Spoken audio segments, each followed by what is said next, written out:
Welcome to the Battlefield Training Simulation, Commander. This scenario will help you get familiar with the basics of our command and control system. To get started, let's go over some basic camera controls for navigating the battlefield. To move the camera, hold down the right mouse button and drag the cursor in any direction. Move the camera now. Excellent. Objective complete. Throughout this training session, you can reference your objectives at any moment if you're having trouble figuring out what to do next. To access your objectives, click the flashing button in the top right of the screen. Next, we'll work on commanding units. We've granted you 2 squads of zone troopers. Begin selecting these units by moving your cursor over the zone troopers. Notice that your cursor changes to a selection cursor. While your cursor is over the unit, left-click. Excellent. 1 squad of zone troopers is now selected. You can select multiple squads of units by left-clicking and dragging the mouse across them. Try selecting both squads of zone troopers by dragging a selection box across all of them. Both squads are now selected. To move selected units, move your cursor over empty terrain. You'll notice that it changes to a move cursor. This is a potential destination for your selected units. Some terrain, such as mountains and rivers, are not traversable and will give you a different cursor to inform you that you're not allowed to move units there. Issue a move command to your zone troopers into the designated area to the east by right-clicking on the terrain. Let's move.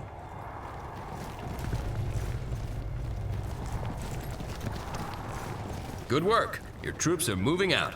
This is the shooting range. Time for some target practice. If your zone troopers are still selected, right-click on the targets downrange and the zone troopers will fire on them. If your troops aren't selected, drag a box around the whole group and then open fire.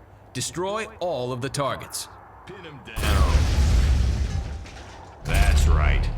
We got this one. Troopers in the field. What's the call? We're here. All targets are destroyed. Excellent work, Commander. Notice that one of your zone trooper squads has a special symbol hovering above it when it is selected. This squad is now a veteran squad. There are 3 levels of veterancy. As squads rank up, they deal more damage and become less vulnerable to enemy attacks.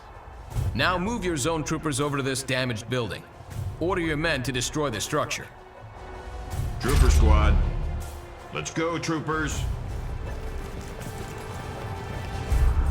Have at it.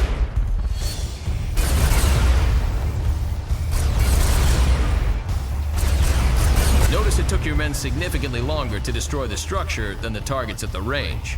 Zone troopers are very effective against infantry and light vehicles, but are not very efficient at destroying structures. In turn, certain tanks and heavy artillery may tear through structures, but may not be the most effective weapons against infantry. You'll need to pick the right unit for the enemy you're facing. Troop composition is an important part of commanding an army. Many units have special abilities. The zone troopers, for example, can use jump jets to boost themselves over obstacles and across rivers. Order your zone troopers to jump jet across this trench by selecting your zone trooper squads and left-clicking on the jump jets icon in the lower part of the unit portrait. You'll find it in the bottom right of your screen. Then left-click on a section of open terrain on the other side of the trench. Let's go.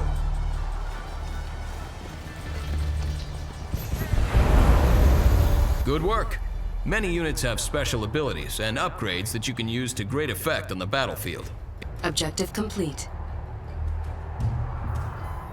Commander, you've been issued a Mobile Construction Vehicle, or MCV.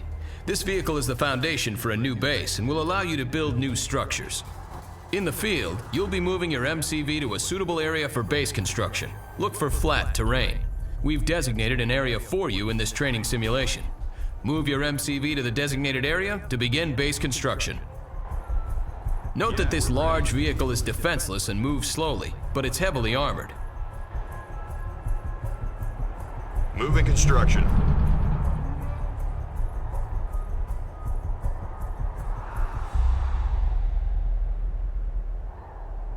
You'll need to unpack the MCV before you can build a base.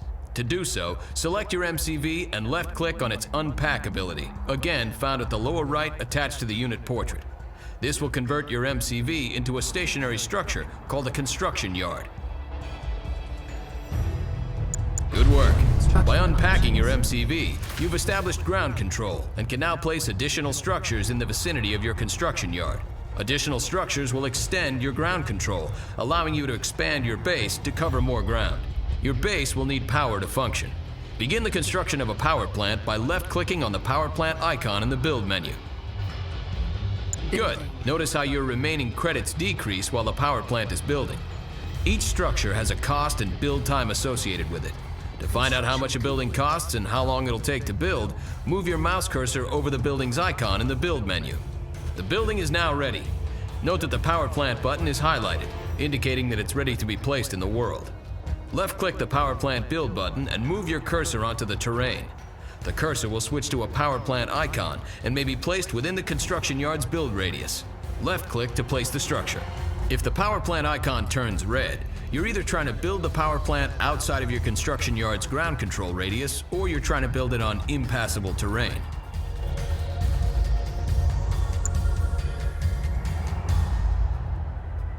Good. Now your base has power. Notice the power meter on the right side of your screen. Each structure you build needs power to work properly. If your base runs low on power, some buildings will stop working and others will work inefficiently. Buildings that stop working turn black. Now it's time to build a refinery so you can harvest Tiberium.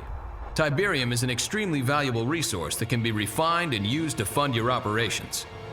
Build a refinery by clicking on the refinery icon. When it's ready, place your refinery in the same way you did your power plant. Building.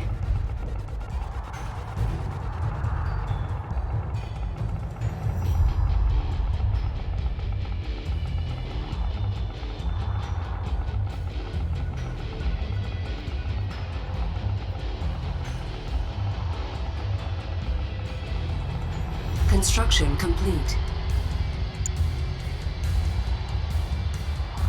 New construction options. Excellent. Note that the harvester unit automatically begins to seek out and collect Tiberium. Once the harvester has reached capacity, it'll return and unload its Tiberium for processing. You'll get credits when this happens. With your economy established now and power available, you can begin to build production structures. A barracks will allow you to train infantry. Build a barracks and place it on the terrain just like you did with your power plant and refinery. Building. Construction complete. Objective complete. New construction options. Good work. Now you can start building an army. To access the list of infantry units that you can train, either select the barracks or click on the Unit Production tab now. You always have the option to click directly on the structure, or simply use the tabs on the interface in the upper right. Click on the Rifleman Squad icon to train a squad of GDI riflemen. Click on the unit multiple times and you'll train multiple squads. Train 3 squads of riflemen. You can pause production of a unit or structure by right-clicking on its icon while it's being built. If you left-click on a paused unit or structure, production will resume. If you right-click on a paused unit or structure, production will be canceled and any credit spent will be refunded. Training. Rifle squad ready. Rifle squad ready. Good work, Commander. You've managed to build a base and train a small force of infantry. Now you'll fight a mock battle against another commander. He will command the red team and you will command the blue team. Objective complete. The red team may attack at any moment. Before they do, garrison your riflemen inside this abandoned building. To garrison the building, select your squads and right-click on the abandoned building to send them in. Keep your weapon ready. Your units are now taking advantage of cover inside the building. While garrisoned, your troops can still fire out, but are protected from enemy fire. Note that if the structure becomes severely damaged, your troops will be ejected. Here comes the red team. Enemy unit sighted.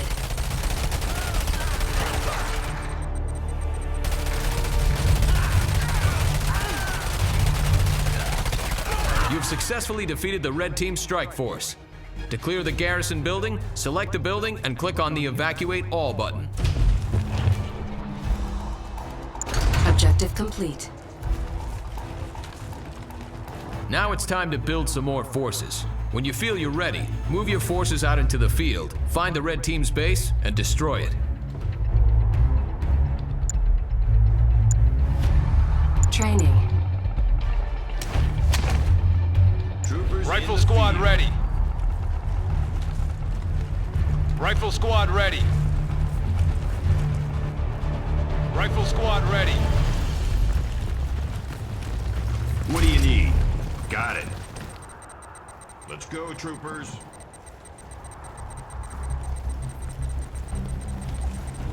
Unit under attack. Troopers in the field. You've discovered the red team's base. Target their structures and take them down. Ground support. What do you need?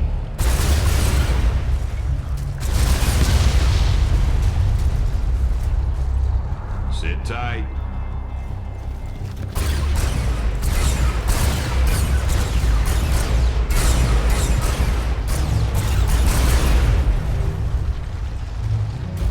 We got this one. Unit promoted. Objective complete. Great job, Commander. You've learned all the basics you'll need to lead GDI forces into battle. You might try starting with the GDI campaign next, as it reinforces and builds upon the lessons you've learned in this training session.